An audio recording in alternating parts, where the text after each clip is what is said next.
Hey there everyone, Tangent back again, this time with another Magic the Gathering video. This time we're going to be looking at the most expensive common cards in all of Magic the Gathering.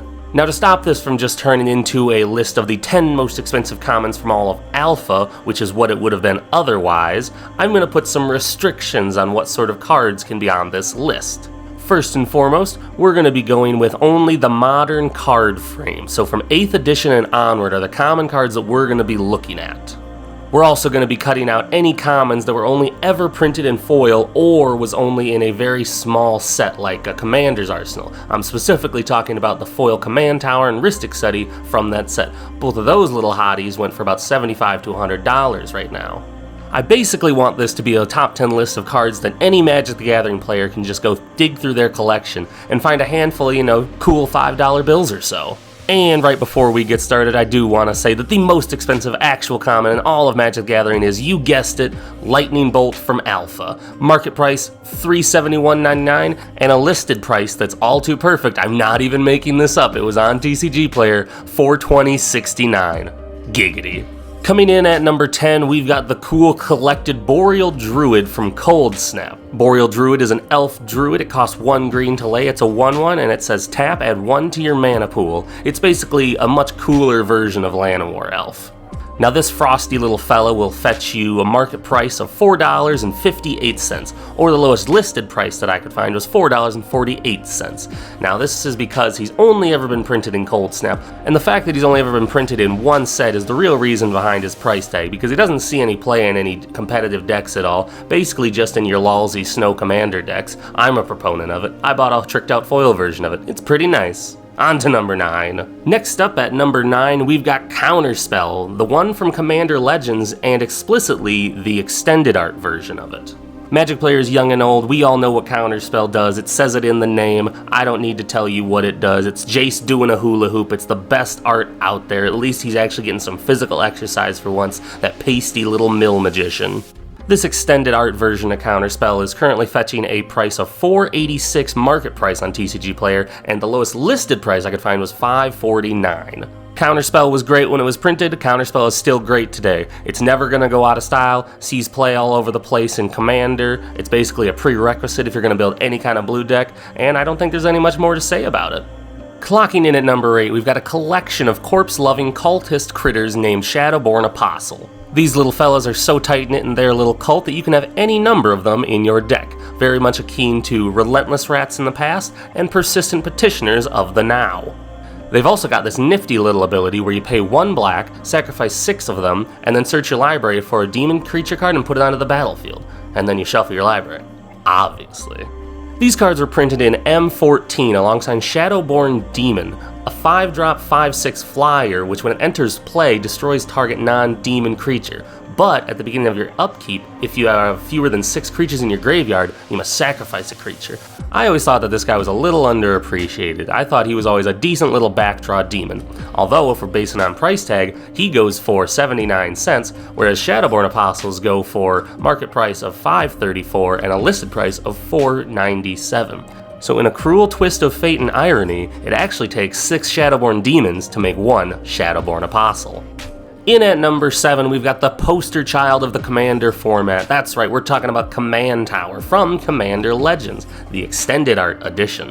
Similar to Counterspell, you don't need me to tell you what this card does, but I guess I will since it is my top 10 video. So Command Tower is a land, and it adds 1 mana of any color in your commander's color identity, which for all intents and purposes makes it the best land in any person's commander deck. It taps for whatever you want, whenever you want, because it comes in untapped.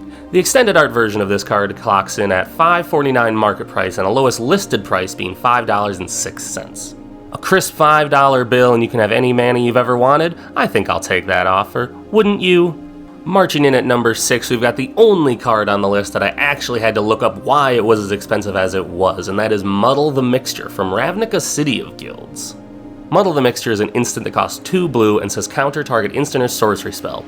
Legitimately worse than Counterspell in every feasible and imaginable way possible. But Muddle the Mixture does have transmute for 1 and 2 blue, which means discard this card, search your library for a card with the same converted mana cost as this card, reveal it, put it in your hand, then shuffle your library, play only as a sorcery. Obviously. Now, Muddle of the Mixture is going to cost you about $6.17 on the market, or listed price of $5.86.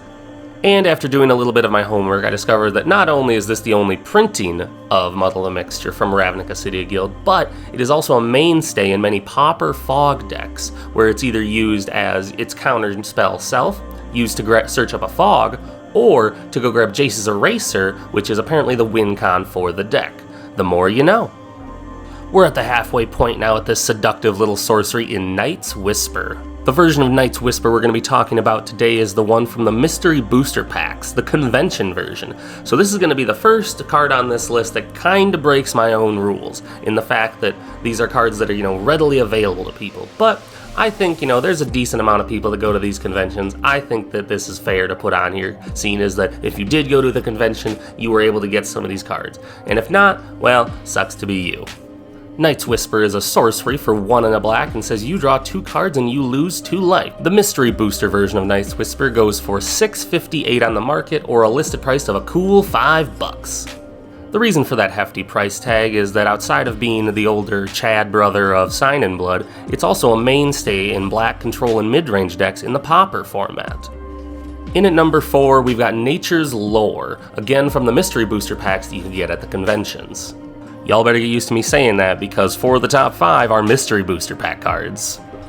Nature's Lore is wonderfully simple. It's 1 and a green sorcery, search your library for a forest card and put it onto the battlefield. Not tapped, just onto the battlefield. Then shuffle your library. Just saying that, and it's easy enough to understand why this thing's market price is $7.28 and its listed price is $6.99. It means you can go get any one of your dual lands, it means you can get any of your shock lands, and you can just have them come into play for free. That alone is enough to justify the hefty price tag on this beefed up Farseed. But it is improved even more by the fact that the only printings of this card in the modern era have been in the Grook vs. Liliana Dual Deck and the Dual Decks Anthology, which included that same version. So this Mystery Booster Pack version was the most widely dispersed one since way back when in olden times. We're in the top 3 now, and we are brawling for a sprawlin'. We got Utopia Sprawl from Dissension.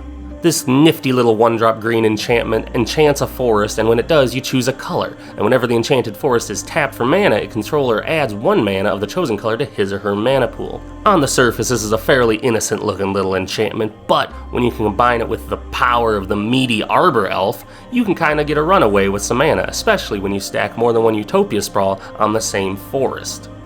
It is due to this combo and seeing widespread play in Pauper, as well as some fringe play in modern Sprawl decks, that this card demands a very meaty market price of $9.26 and a lowest listed price of $7.59. This card might demand an even higher price tag had it not been reprinted in Masters 25 as a filthy, dirty uncommon, sullying its name and bringing shame upon its family. Top 2 time now, and also time for me to break my own rules on the list, because number 2 is Lotus Pedal, and for all intents and purposes, that card does not have a modern card frame. But the version that I'm listing on here is from the Mystery Booster Packs at the convention once more, meaning that it was widely available. My list, my rules.